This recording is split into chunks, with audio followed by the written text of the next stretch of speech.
pro boxing fans here, we are in just outside Doncaster in Coinsborough at the Steffi Ball Gym for a Dave Allen workout, and we run into none other than former world champion Junior Witter. Junior, how's retirement treating you? Good. Busy. I'm busy. I've got a few things happening. Just ticking on with Switch Hitter Customs, which is customising boxing boots. We've done Dave Allen's before. We've doing Terry's for this one, Kell Brooks, Kid Gallagher's. So I've got that business going through. And what's the brand called? Give yourself a bit of publicity. Switch Hitter Customs. So we're on Instagram, on Facebook, Switch Hitter Customs, look us up, and from that you will find out what we do, because we do customised boxing boots, we do training gloves, head guards, groins. We put it, basically your name, your logo, depending on what you want, on more stuff. And outside of the merchandise and the kit, are you looking after any fighters at the moment? Are you managing? Are you still training? Yeah, I've got an amateur gym, so I've got a lot of amateurs I'm bringing through in Rotherham, Witter's Boxing Club. And pros, I've got two pros. I've got Matt Hunter, who's making his pro debut on the 7th of March at Magna, Sheffield, and Dominic Hunt, who's 5-0, boxing in Barnsley on the 30th of March. And how do you find all the training? Like, is it good to still be involved in the sport? It's brilliant to be. It's brilliant to be involved in the sport. I mean, it's seeing people grow and improve. It's fighting not 20th, by the way, not the 30th of March. It's brilliant watching them grow, watching them improve, seeing people come through. I've known Matt Hunter for about 10 years, and seeing him come through. He turned pro with the Ingles for a couple of years, didn't box. He's come with me. I've got him medical, got a licence, and he's out on that. So that's an achievement in itself. Watching someone like Dom Hunt, who came through at the tail end of my career in the Ingle gym, good strong lad, come through, basic skills, and seeing him improve and grow and become such a better fighter and a prospect coming through for the rest of this year and next year. Some trainers say that they get more nervous watching their charges go out than they did themselves when they were fighting. Is that something you experience? Oh, most definitely. I used to get more nervous watching my friends box than I did when I boxed. When I boxed, I have that little bit of nerves just before you get in the ring, which you need, yeah? But apart from that, I wasn't nervous, because I knew what I could do, and I had full belief in my ability, my confidence. But as a trainer, watching people, knowing how good they can do, and wanting them to do themselves justice is a lot more nerve-wracking. And you mentioned there you went into the ring with belief and confidence. Who was the person that instilled that into you? I don't really know. I got stuff from my dad, stuff from my old amateur trainer, God rest his soul, Ali Callan, Brendan Engle, God rest his soul. I mean, so I picked up so much from them. Dominic Ingle, picked up so much from him. The fighters who were around me, John Thaxton, Isham Pickering, Andrew Facey, Johnny Nelson, Naz, Ryan, the list goes on. It's everybody who were around me, training, sparring with them people, and it instilled a self-belief in me, and just doing that. And what was it actually like being around those characters at that time when that gym was absolutely full of top quality fighters led by Brendan Engle? Lift the lid a little bit for us. Just give us a glimpse into what life was like in that Engle gym. It was brilliant.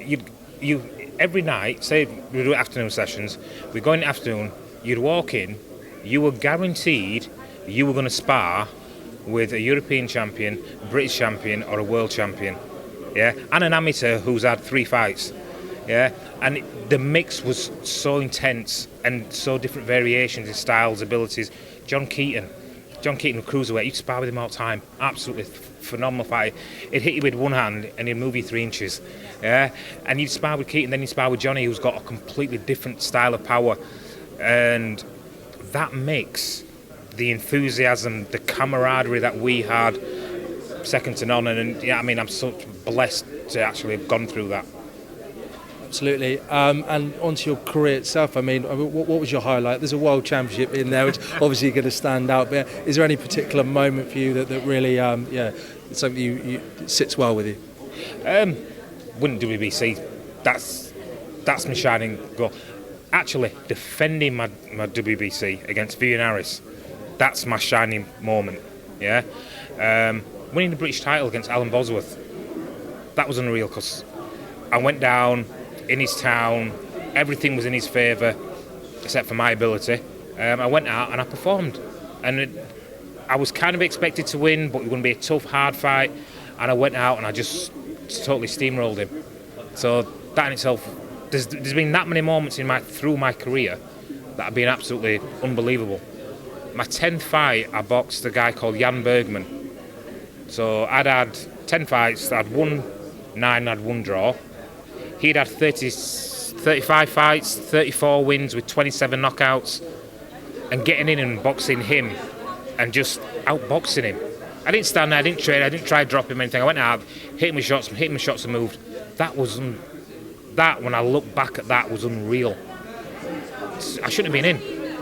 Got the notice on the Wednesday, boxed on the Saturday, but they're number 3 in the world. Yeah, and I'm not even in the top 10 in Britain, top 20 in Britain. I shouldn't be in the ring with a man, and I've got in there and I completely outboxed him. The fight that you became almost synonymous with for not happening was Ricky Hatton. Some of our younger viewers may not realise this was a huge thing at the time. Just tell us, for those younger viewers, why didn't that fight ever happen? 2 things really. The politics of him being champion, how he was well portrayed in media, how much media success he was having, compared to what I was getting at the time. It wasn't. They didn't want it to happen because I was expected to win. Boxing, people who know the boxing, not the boxing fans, the people who actually understand the boxing, the ins and outs, the experts. I was the favourite. Styles make fights. I had the style that was just completely wrong for him, and they didn't want it. And there was a time he wanted it, but when he got into position, he didn't want it either. He was happy with what he was doing, which business sense makes sense. But as a sport, you want to prove you're the best by beating everybody who's good, and he didn't at that point. So the fight didn't happen. I went WBC, the only British fighter ever to win the WBC light welterweight championship, and I achieved 2 British titles, Commonwealth title, 2 European titles, international title, and 2 versions of a world title, including the best. So I achieved what I wanted to in respect of achievements within boxing. Could have done with some more fame, could have been more hype, but it's times, courses where now there's a lot of media about, but at the time there was only little bits of media, and if you weren't in with the right promoter at the time, which I wasn't, you didn't get nowhere near the publicity you deserved. Is that a regret that you have then, not perhaps gaining I don't know if the respect is the right word, but the fame? A little bit.